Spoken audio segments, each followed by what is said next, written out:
Bom Podcast, eu sou o Valmérico Filho, ao meu lado temos o Pedro Nascimento, à minha frente temos a nossa convidada de hoje, que é a senhora Marina Duarte, a presidenta da UNegro e também a coordenadora nacional do partido que é, da UNegro, não é isso? Isso. Pronto. Hoje o nosso tema que a gente vai discutir é os desafios e conquistas na promoção da igualdade racial no Brasil. Para começar, Pedro vai fazer uma breve contextualização e aí partimos. Olá, galera, Pedro Nascimento. Quero agradecer a presença da senhora Marina Duarte. Muito obrigado, dona Marina, por ter aceitado o nosso convite. E o tema que a gente vai tratar hoje é os desafios e conquistas na promoção de igualdade racial no Brasil, que foi mencionado ali em 1888, após a abolição da escravatura. Dona Marina, como é que a senhora encara esses desafios? Bom, primeiro, bom dia a vocês, né, as pessoas que vão nos assistir.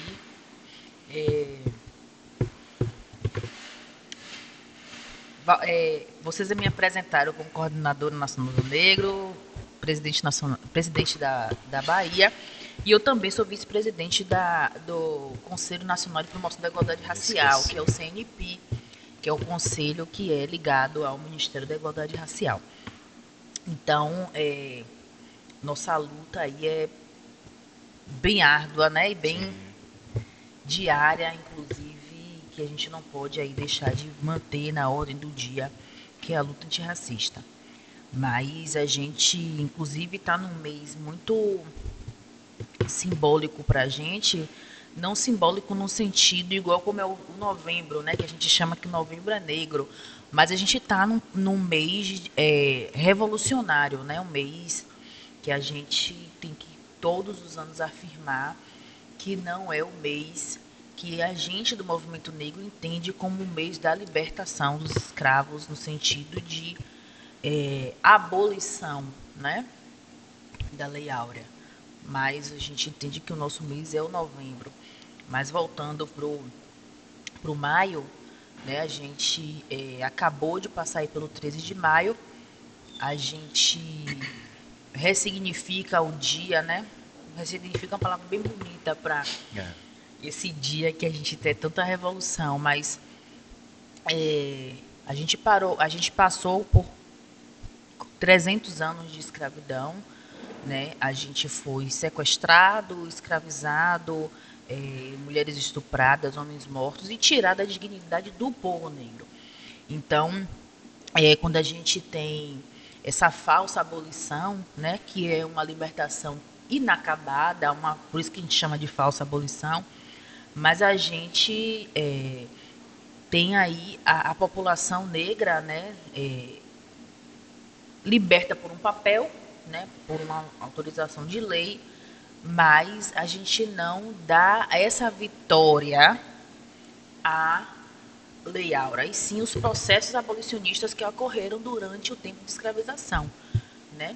Então, quando a gente, se fosse realmente uma libertação, a gente teria que ser liberto com direitos à vida, e não foi feito. A educação, saúde, exatamente, a moradia digna. E nada disso foi garantido para nós, né? Não tivemos saúde garantida, não tivemos educação, não tivemos saúde, não tivemos direito a voto, não tínhamos direito de estudar, não tínhamos direito de andar na rua em grupo, né? As leis implementadas pós a abolição foram todas as leis para nos matar. Então, a lei da vadiagem, que a gente não poderia praticar a capoeira, né? A lei de que só poderia votar quem fosse alfabetizado, a gente não podia estudar, não era autorizada a nossa entrada nas escolas.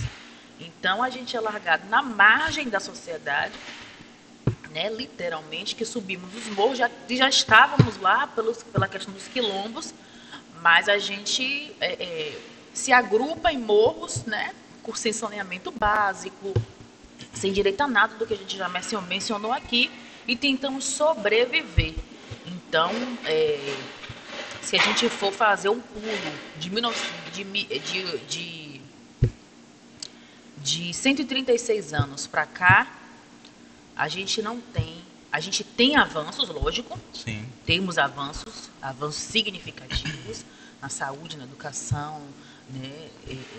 Mas a gente ainda precisa avançar muito mais, né? A gente passou por um período de desmonte de políticas públicas que foram conquistadas com muita revolução, com muito sangue, com muito suor do movimento social, do movimento negro, né? Conquistas trabalhistas que foram conquistadas pelos movimentos sindicais, pelos movimentos revolucionários.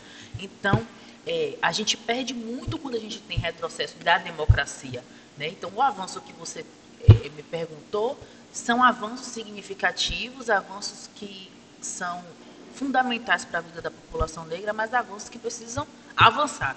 Sim. Muito mais, né? Enquanto política pública. Falando sobre a promoção da igualdade racial, a senhora poderia falar mais sobre a desigualdade econômica e social, sobre a questão pós-libertação dos escravos? Bom, a gente... Escravizados, desculpa. Exato. A gente, como a gente já iniciou a conversa, nada foi conquistado dentro das nossas vidas do povo negro por bondade de ninguém, né? Por isso que a gente fala tanto da Lei Áurea, né? Ninguém que está no poder deu políticas e garantias de direitos para a população negra se não fosse por muita reivindicação. Então, quando a gente fala de trabalho, emprego e renda, a gente ainda tem muito que avançar, porém, até por políticas públicas, pelas leis de cotas, dos servidores públicos, inclusive, que a gente, ontem, quarta-feira, na verdade, aprovou no Senado, né? Tivemos que voltar para a votação do Senado, porque a extrema-direita reivindicou, né, o texto da lei de cotas, que tinha lá escrito que a gente tinha 30% de cotas nos serviços públicos para negros, quilombolas e indígenas, né? Então, a gente avança no sentido de muita luta, né, para poder a gente garantir nossos direitos nos espaços, né? Então, os avanços que a gente consegue por leis, por cotas, né, pelas meios dos governos progressistas e que entendem nossas necessidades de políticas públicas voltadas para nossas vidas. Então, assim, a gente ainda percebe que os índices que são mostrados ainda tem uma diferença muito grande de ocupação de negros para brancos, né, de salário de negros para brancos, e quando a gente vai fazer o recorte de gênero, que a gente coloca as mulheres negras, isso aí ainda vai ser muito mais alarmante. É verdade. Dona Regina, Marina. Dona Marina. Pelo amor Marina. de Deus. Marina. Porque Regina Duarte foi aquela moça que envergonhou a gente, entendeu? A educação, Dona Marina, onde é que a educação entra nisso? Bom, a educação entra em tudo, né? Eu sou professora de geografia. E aí, eu sempre digo que a educação é o pilar e a base, né? Eu acho que a educação é uma das principais pontas de lança, assim, para o desenvolvimento social. Então, quando a gente tem as cotas para a gente ingressar nas universidades, né? Que também, quando foi lançada o debate da lei de cotas, não achem que isso foi aceito, né? Nem tanto pelos partidos de direita, nem tanto pelos partidos de esquerda. Sim. Ninguém aceitava a lei de cotas, porque achava que dividia, né, a população, que não tinha que ter cotas raciais e sim sociais.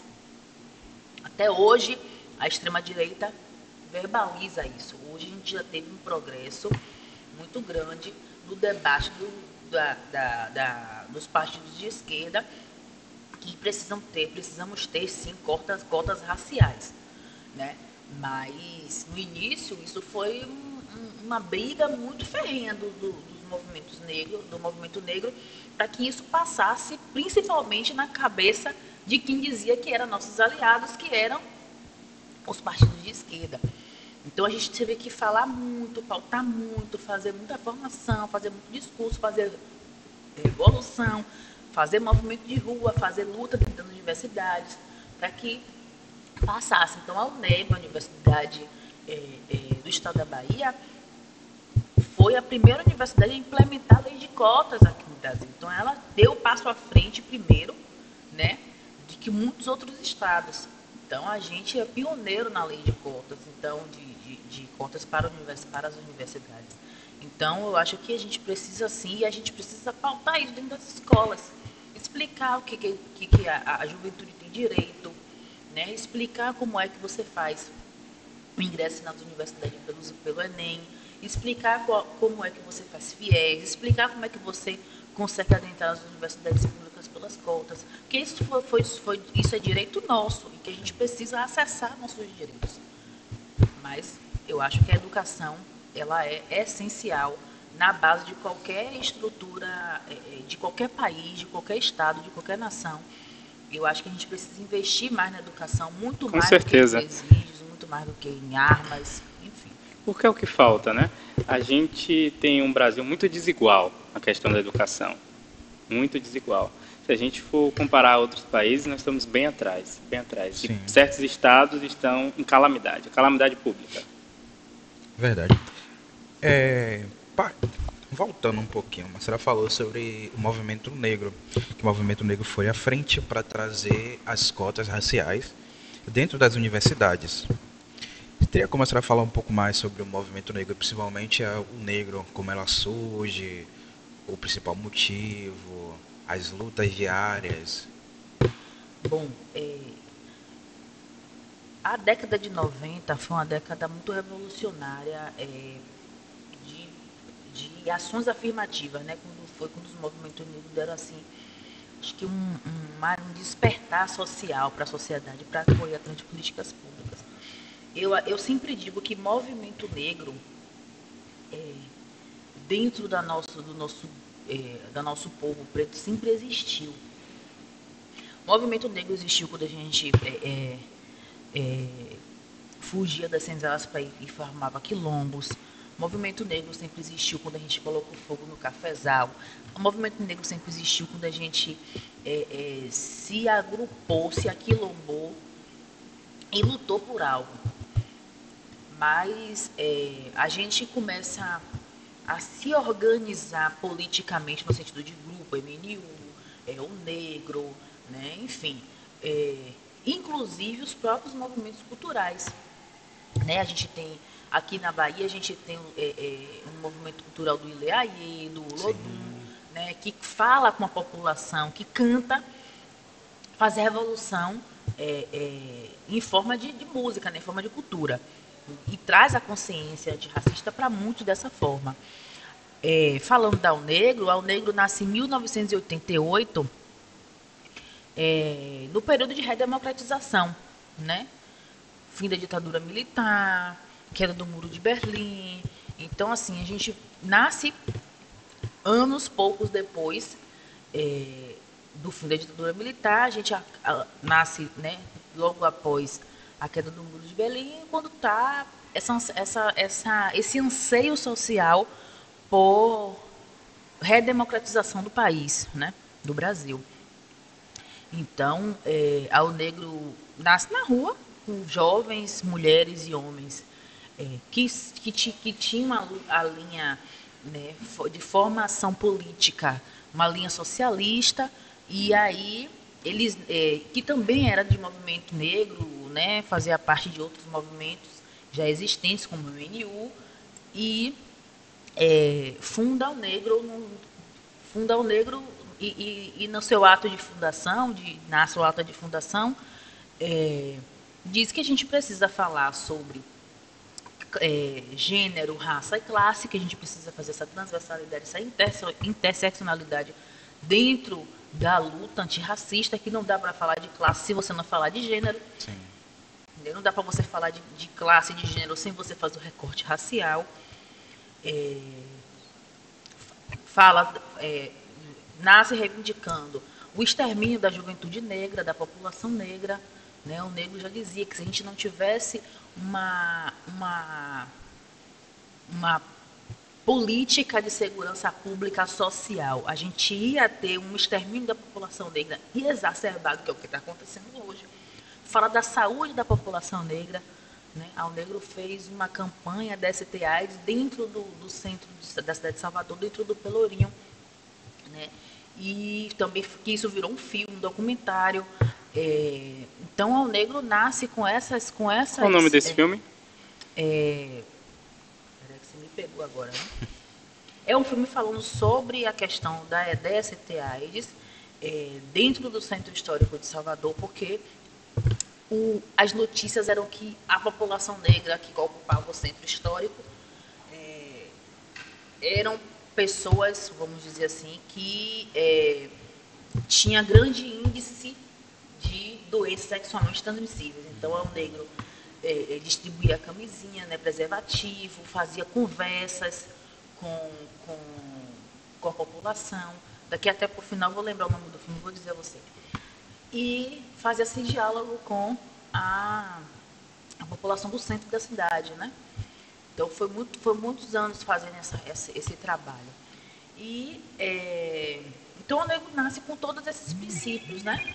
Lutar incansavelmente pelas causas antirracistas, né? Lutar lado a lado pela luta das mulheres negras, juventude negra, né? Homens e mulheres, falar sobre a segurança pública. Então, foi assim que o negro surgiu. Fala. Pode ir. Não. A questão da segurança. A gente vê que falta bastante políticas públicas na questão da segurança, principalmente com a população negra. Como a senhora falou, a gente tem praticamente um extermínio, né? Um extermínio da população negra. Como é que a senhora encara isso? Bom, os dados, né, já nos mostram que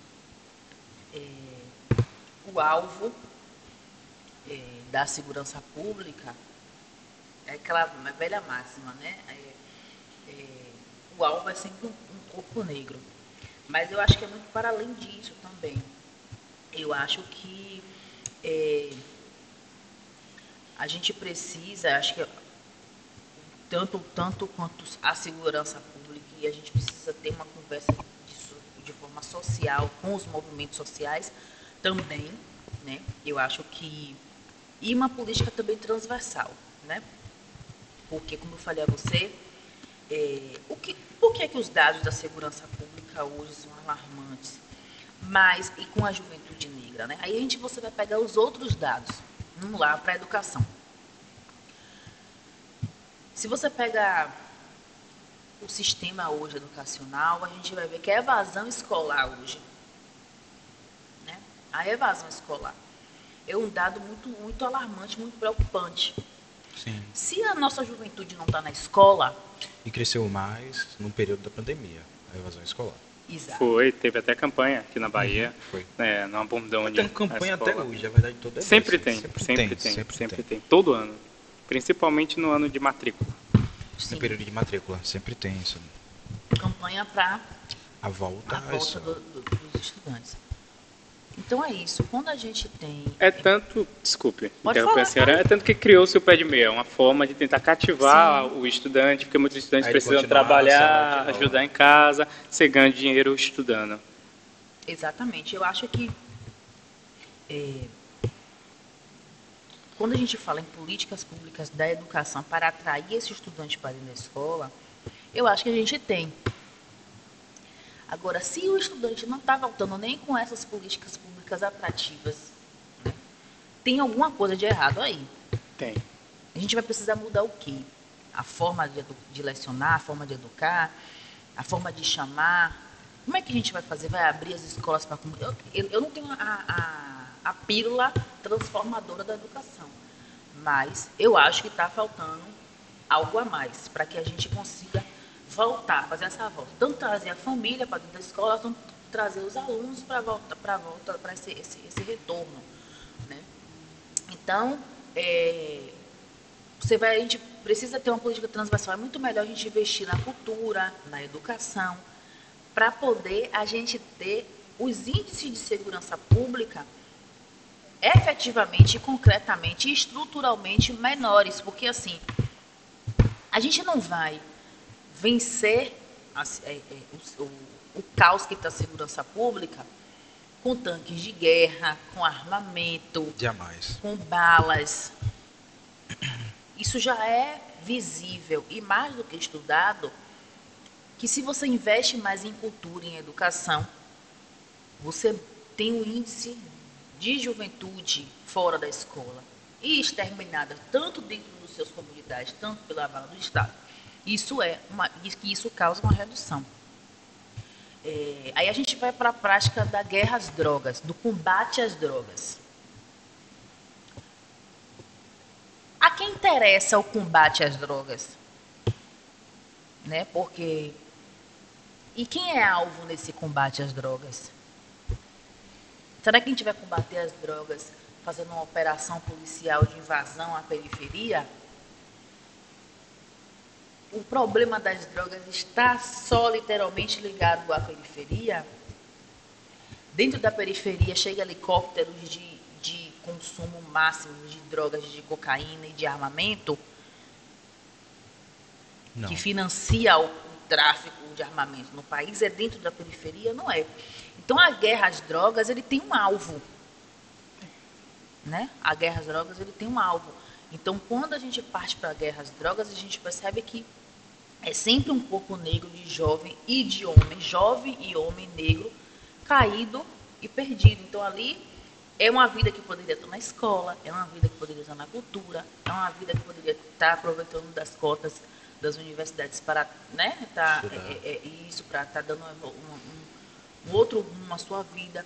Então eu acho que a segurança pública é um problema, mas eu acho que também o problema é muito mais enraizado do que a gente, né, imagina e o que a gente vê pelo sistema por cima mesmo. Muito complexo. Eu vou indicar uma série para a senhora, não sei se a senhora assim, eu vou indicar mais ou menos, né? É uma série que tem na Globoplay, uma série chamada Rota 66, que é de jornalista, que ele faz um documentário sobre a Polícia Rota de São Paulo. A prática que elas fazem no período de 1980 a 2000 e alguma coisa, tanto que vira caso de tribunal, uma série de policiais vão presos, vão para julgamento, mas acabam, se não me engano, que liberado após isso daí. A série fala sobre o genocídio da população negra, de maioria, porque tem um caso mesmo que eu me lembro na série, que um homem negro sai de casa às 8 horas da manhã, volta sempre às 9 horas, todos os dias. Se não me engano, no dia do aniversário do filho dele, ele foi para o trabalho, quando ele ia voltar com um presente, terminou sendo preso e morto pela polícia. E só encontraram somente uma arma plantada e o presente do filho dele, dizendo que ele estava assaltando e comprando um presente para dar para o filho. Tanto que a família teve que prestar depoimento, isso tudo, para saber se realmente sabia sobre esse caso do marido com envolvimento. É uma série excelente, né? E vai dar gatilho, né? Sim, tanto que foi renovada agora para a segunda temporada. Foi renovado, se não me engano, no mês passado para a segunda temporada. Eu espero que saia a segunda temporada. Mas voltando para a educação, como a senhora estava falando, aí Pedro puxou para a segurança pública. Recentemente, pela primeira vez, se não me engano, no Brasil, o Brasil ganhou uma reitora negra. O que a senhora pode falar sobre isso? Se deveria não ter sido a primeira, mas sim muitas de que virão. A gente tem primeiros em várias coisas. A gente tem primeiros em várias coisas. Aqui na Bahia, verdade. A gente teve o primeiro reitor negro na Escola de Medicina do Estado da Bahia. Aqui na Bahia, a gente tem... a primeira mulher médica. E a gente tem a primeira deputada estadual negra do Estado da Bahia, um estado negro, né? Um estado com a capital, a cidade de Salvador, que é uma cidade negra. Então, é é a dificuldade,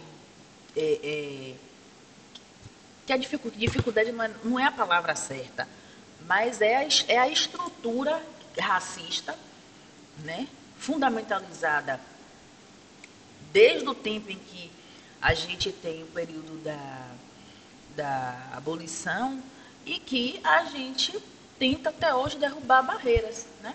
Porque não dá para a gente competir, né? Foi a palavra que eu falei de dificuldade, mas um dia não dá para a gente competir com uma população que é branca, que sempre teve uma estrutura, né? E eu não digo estrutura de poder, de competência, de educação, porque nós temos tudo isso. Eu estou falando de uma estrutura que sempre levou eles para um lugar, mesmo sem competência nenhuma, eles têm o topo deles e o lugar deles. Então a gente tenta de todas as formas, né, romper barreiras, e no sentido da política, da ciência. A ciência não é elaborada para a gente. A ciência que estuda a saúde não é elaborada para a gente. Porque senão a gente tinha um investimento de governo na saúde da população negra. Né? Então, a mídia não foi feita, não é feita para a gente. Quando a gente vê, hoje a gente vê mais, mas a gente precisa ainda enxergar muito para além da mídia, do que a mídia apresenta para a gente de papéis pontuais de pessoas negras, mas a gente precisa nos ver muito mais, né? Nos horários nobres. Então a gente a representatividade que a gente tanto queria, que a gente tanto luta, na verdade, que a gente tanto quer, ainda caminha em passos lentos, porque a gente tem o primeiro em várias coisas, como você falou aí, primeira reitora, primeiro reitor, primeira deputada estadual. A gente habita na cidade mais negra fora da África. A gente nunca teve, né, uma mulher negra liderando nossa cidade, né? Um governo, a gente tem hoje o primeiro governo que se declara um homem negro, né, governando o estado da Bahia. Mas assim, ainda falta muito para que a gente consiga nos ver e achar uma coisa natural. Poxa, que natural, né? A gente está ocupando os espaços de poder, mas estamos caminhando para isso. A luta... A senhora falou sobre mídia. A gente tem aí o senhor Silva Almeida como ministro dos Direitos Humanos. A gente vai na política, né? A gente tem Olívia Santana aqui na Bahia como deputada. Se a gente for à mídia, a gente tem Lázaro Ramos, Thais Araújo, Milton Gonçalves. Qual a importância da gente ter essas personalidades negras em locais de poder? A importância é justamente essa, né? É a gente ter o poder. O Guilherme tem uma música que se o poder é bom, eu também quero, né? A gente sabe o que é bom, a gente sabe o que quer. E a gente sabe chegar lá, e a gente sabe ocupar esse espaço. O problema é o racismo estrutural, né? Que a gente tem que enfrentar todos os dias. A gente que é preto e preta, a gente acorda com o racismo batendo na nossa porta. Mas a importância é justamente essa, né? É a representatividade e é a gente ter uma pessoa com poder de decisão e com poder de dizer para onde é que vai os financiamentos do governo e direciona a política pública para que tenha um impacto real na nossa vida. Então, o ministro Silvio Almeida está no Ministério dos Direitos Humanos. Então, uma pessoa negra ocupando um cargo desse, ele vai direcionar as políticas públicas para a maioria da população, que somos nós, negros, pretos e pardos. Então, uma pessoa negra governando o país, né? O que a gente espera é que seja uma pessoa que entenda as causas raciais, que entenda as políticas públicas, que entenda as ações afirmativas, entenda a nossa vida, para que direcione aquela política para dialogar com a maioria da população, que são as pessoas negras. Então, a importância de a gente ter pessoas nos espaços de poder poder é justamente essa, né? Para que dialogue, para que consiga, de forma direta, impactar nossas vidas de forma positiva e dê avanços nas políticas. E que a gente se veja nas televisões, para que as crianças, a juventude, né, e a sociedade consiga ver pessoas com a sua cara, né? E dali a gente consiga galgar e aumentar o número de pessoas naqueles espaços. Então, representatividade importa, sim. Como o Franklin Petião falou, né? Eu nem lembro mais. Do Bom Dia Brasil, né? Sim, Bom Dia Brasil. Ele tinha falado. Sim. Um convidado da gente, ele chegou a comentar sobre isso. Ele, Bom Dia Brasil. Franklin Plechinho, professor. Do Círculo Palmarino. Meu Sim, amigo. seu amigo? Grande amigo. Todo mundo que vem aqui se conhece. Não é isso. Bora lá. Política Deu até um de livro de presente, eu vou até começar a ler. Oi? Ele escreveu um livro, ele me deu até um livro de presente. É eu o vou começar a ler. Casa Verde, não é isso? Isso, Casa Verde. Ele estava até comentando com a gente aqui. Tem até o vídeo dele, se você quiser depois assistir. Ele fala um pouco sobre o livro dele também. Políticas políticas afirmativas. O que a senhora pode falar sobre isso? Vamos lá. As políticas afirmativas, é como eu lhe falei, né? Na década de 90,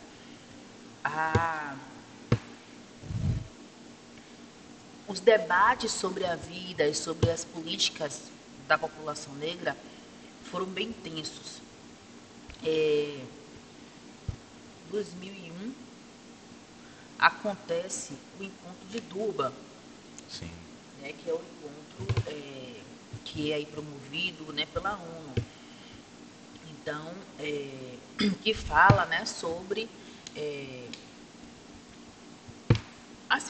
que vai, na verdade, que vai começar e vai iniciar e vai escrever um documento, que vai sair dali um documento que fale sobre as ações afirmativas de impacto para a vida da população negra, né? Então, dali começam os questionamentos sobre as cotas, sobre as ações afirmativas de promoção de promoção da igualdade racial. Então, né, em 2003, o governo Lula... Sai a Lei 10.639, não é isso? E que ele funda a CEPI, que foi a Secretaria de Promoção da Igualdade Racial. Então, é a época que começa as discussões e começam a sair. Aí, em 2000, começa a sair do papel, né, todos os debates da década de 90. Então, em 2003 começa e funda a CEPI, que inicia a lei de estudos, né, africanos, e depois vai vir para africanos e indígenas.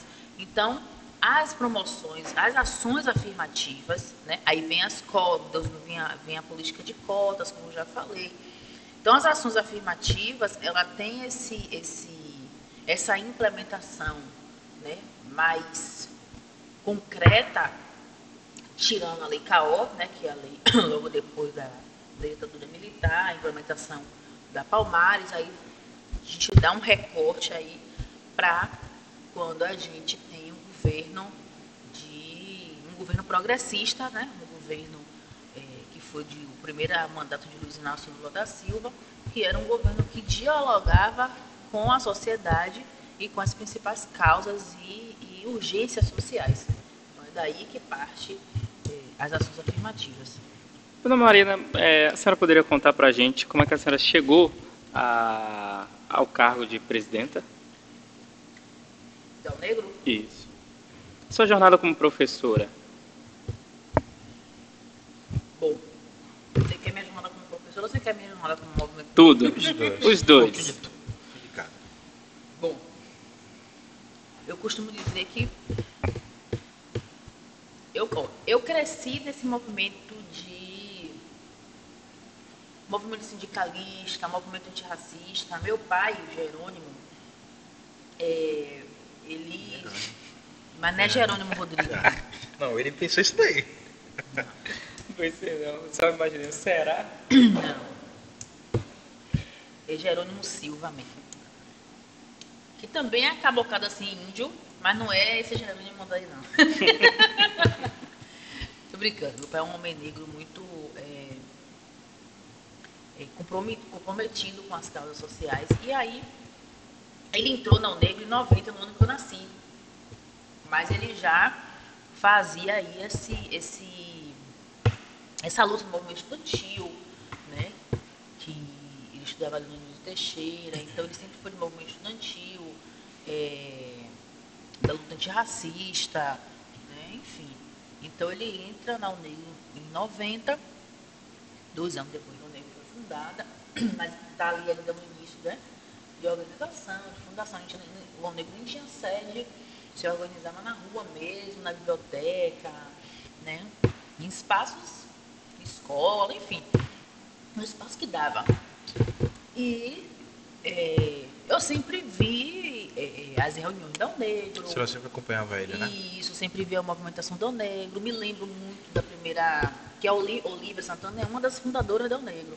Então me lembro da primeira eleição de Olívia para vereadora, né? Eu me lembro de coisas assim bem marcantes da UNEGRO.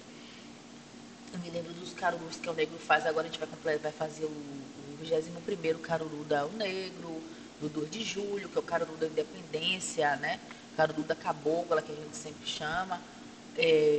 Enfim, tenho memória da UNEGRO e do movimento sindical, porque meu pai também sempre foi sindicalista, que foi do Sindicato dos Bancários. Então eu me lembro sempre das greves, né, de andando pela Avenida 7 com meu pai quando tinha greve, fechar banco. Então eu sempre fui desse negócio aí. Então, quando chega num período de adolescência, assim, de 15, 14, 15, 16 anos, eu lembro que eu dei uma afastada, assim, até os 17, 18 anos, de movimento, porque quando você nasce assim, no movimento, minha filha, eu tenho uma filha de 9 anos, e ela me acompanha em quase todas, dia de quarta-feira tem reunião do Negro, ela está comigo nas reuniões, né? Tem atos que ela vai comigo, tem viagens de trabalho que ela vai comigo. Eu digo, essa menina vai chegar uma hora que vai criar uma aversão para o movimento social, porque eu passei por isso, né? Chega uma hora que você dá não quero mais saber disso aqui não, vou viver outra coisa. E depois, a própria estrutura racista, machista, capitalista, porque também tem isso, né? O capitalismo, ele sobe degraus absurdos quando a gente tem perda de direito, e o racismo, ele é aflorado, porque o capitalismo, ele se faz em cima de um sistema opressor, né? Então, enfim, aí eu volto, né? A presidente da UNEGRO era Sirlene Assis, que era a presidente da UNEGRO Bahia, e aí a gente começa a dialogar sobre uma nova direção da UNEGRO, porque ela ia se candidatar a ouvidora geral do Estado da Bahia. E aí a gente começa a dialogar sobre a nova direção da UNEGRO. E foi quando o Eldon, parceirão, que era da UNEGRO também, assumiu a presidência, e eu fiquei vice-presidente estadual. E a gente tocando ao negro, né, no estado e tal, aí veio o período de pandemia. Depois da pandemia a gente teve um congresso onde ele se reelegeu, e eu como vice também. E agora, no último congresso da UNEGRO nacional, que a gente também fez o congresso, que é uma das etapas, que é o estadual, que foi dia 8 de dezembro de 2023, ano passado, a gente reelege a direção da UNEGRO Bahia, e a UNEGRO nacional, a gente decide fazer aí, que a gente chama de um triunvirato, que antes a UNEGRO já se organizou assim, em coordenações nacionais, depois virou presidente, vice-presidente e a direção executiva, e agora a gente volta com 3 coordenadores nacionais. Eu sou a coordenadora nacional da região Nordeste, Vanderlei, que é de São Paulo, ficou com o Sul e Sudeste, e Julião, que é de São Paulo, ficou com o Sul e Sudeste, e Vanderlei, que é do Norte, que é do Amazonas, ficou com a região Norte ali, um pouco do centro. E o centro a gente toca junto com o Carlos também, que está lá em Brasília tocando a política. Então, é isso. Foi assim que aí, ano passado também, a gente tomou posse como titular do Conselho Nacional de Promoção da Igualdade Racial e a sociedade civil precisa, né, decidir, indicar e votar por um presidente. E por nossa articulação de conversa, de movimento social, enfim, calhou que eu fui indicada para ser a vice-presidente do Conselho. Então, a presidente é a Aniele Franco, que é a ministra, e eu sou a vice-presidente do Conselho. Diga toda a minha história. Mas é importante falar. Bora falar de coisa boa.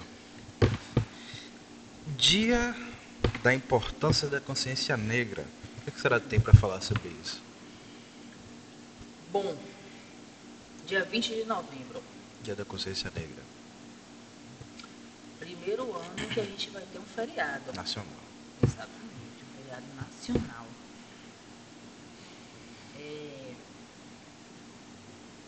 A gente, como a gente iniciou aqui falando sobre o 13 de maio, né?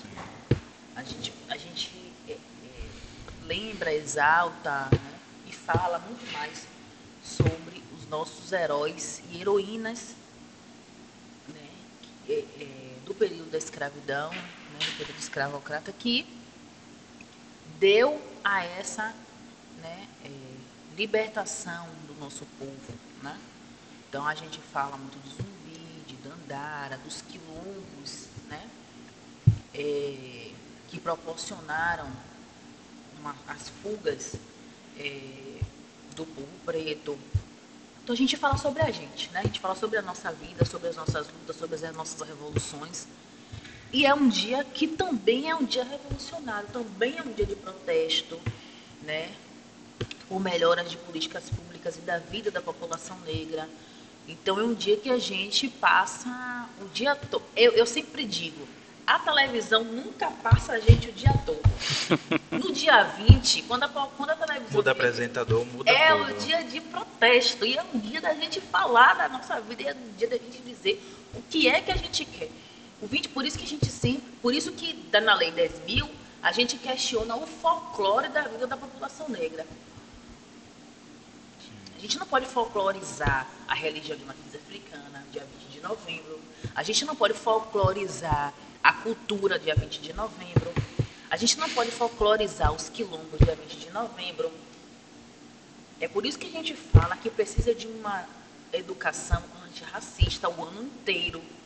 A gente não pode chegar em um espaço que seja em uma comunidade, em uma escola, em um trabalho, e colocar música, que também é uma forma antirracista, mas a gente não pode folclorizar, dizer que a gente é só aquilo. A gente precisa falar da vida da população negra de uma forma que a gente consiga falar de todas as vertentes. Batendo de frio. Todas as vertentes. A gente precisa falar dessa vida da população, que a gente consiga falar de todas as vertentes que impactam na nossa vida. Então, dia 20 de novembro é um dia de protesto também. É um dia da gente falar sobre nós e é um dia da gente protestar. Ao Negro faz, há mais de 15 anos, a lavagem da estátua do Zumbi dos Palmares. Vocês estão convidados esse ano para aparecer lá. Eu tô lá. Obrigado. Estaremos lá. Não estaremos? Claro. Então a gente faz ali a lavagem da estátua do Zumbi dos Palmares, que é uma lavagem real de Guaianas, enfim. E depois a gente faz nosso ato político. A gente monta um palco na frente do Zumbi, na estátua do Zumbi. E aí a gente leva atração cultural, a gente faz falas de protesto, né? A gente faz intervenções, tem formação, tem feira de empreendedorismo negro. Enfim, a gente faz uma programação e o dia todo a gente participa das outras programações. Tem a marcha, né, que acontece no Campo Grande. Enfim, então a gente participa de tudo o que é de programação do povo preto no dia 20, a gente participa porque a gente tem um compromisso com essa data, né? E esse ano vai ser um ano diferente, porque vai ser o primeiro ano que a gente vai ter o feriado nacional, né? Então a gente vai ter que caprichar nessa reivindicação e nessa programação do dia 20 esse ano. Para fechar, né, uma última pergunta. A senhora falou sobre a lei 10.639, promulgada em 2003, que deixa, né, a inclusão da história e da cultura afro-brasileira. A lei ali, ela pede que seja ensinado a cultura afro-brasileira. Qual a importância dessa lei? Como a senhora encara? É isso. Como eu disse aqui no início, eu sou formada em geografia, né, licenciada em geografia. Então, falar sobre a Lei 10.000 é também falar sobre uma luta antirracista, né? E falar sobre luta antirracista na educação, né? Falar sobre a cultura afro-indígena, e aí você também fala sobre a cultura quilombola, quando você vai puxar sobre, né? Enfim, sobre a cultura dos povos africanos, né? Enfim, sobre tudo isso que remete à nossa vida dentro de um espaço de construção, de construção social, de construção de uma vida, né, de uma pessoa. Então, eu acho que a gente precisa, eu gosto muito da lei, mas tenho reivindicações com a lei já é implementada, mas eu tenho algumas reivindicações com a real efetivação da lei dentro dos espaços de educação.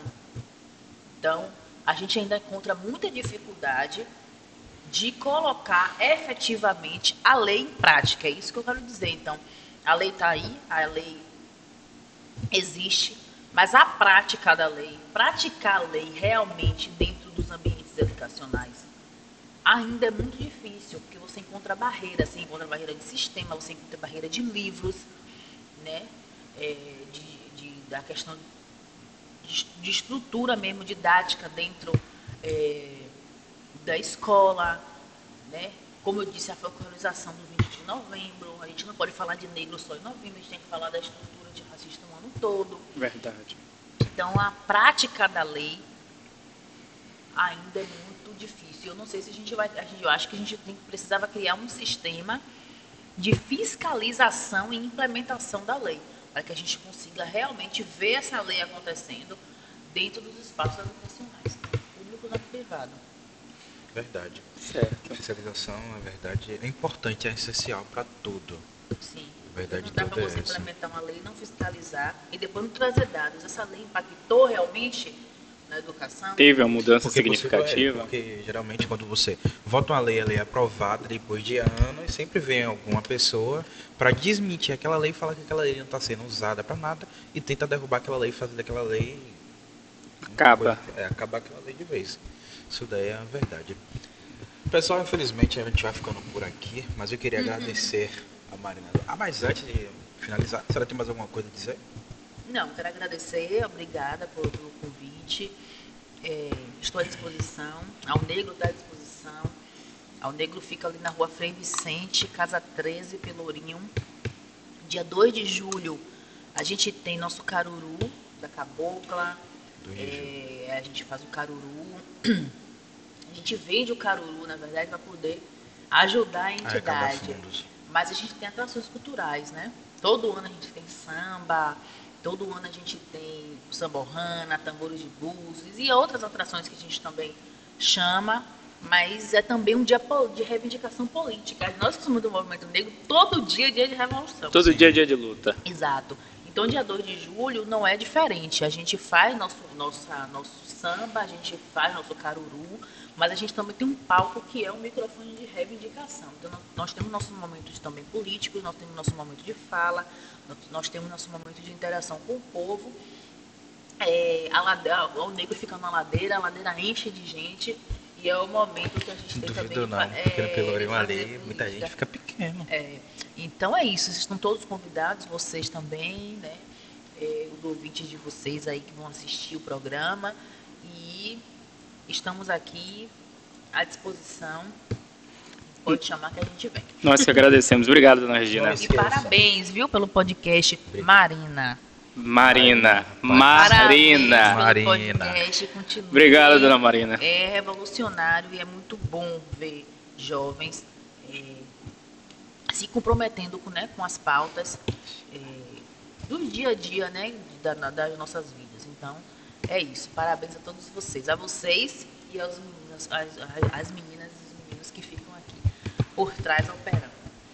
Dia 2 de julho. Julho ou junho? Julho. Julho, não esqueçam. Caruru, na sede da O Negro, no Pelourinho. Exato. Rua Frei Vicente, número 13. Frei Vicente, número 13. E o Instagram da O Negro é @onegro_bahia. Também vai estar lá as anotações. Sigam o @O Negro Bahia. Sigam o Quilombo Podcast também. Isso é verdade. Não esqueça, ó, Quilombo Podcast agora passa às sexta-feira na televisão TV Crimurê, aos sábados no YouTube e no Spotify e ao domingo na rede STP TV. Muito obrigado, pessoal. Até mais. Tchau, tchau.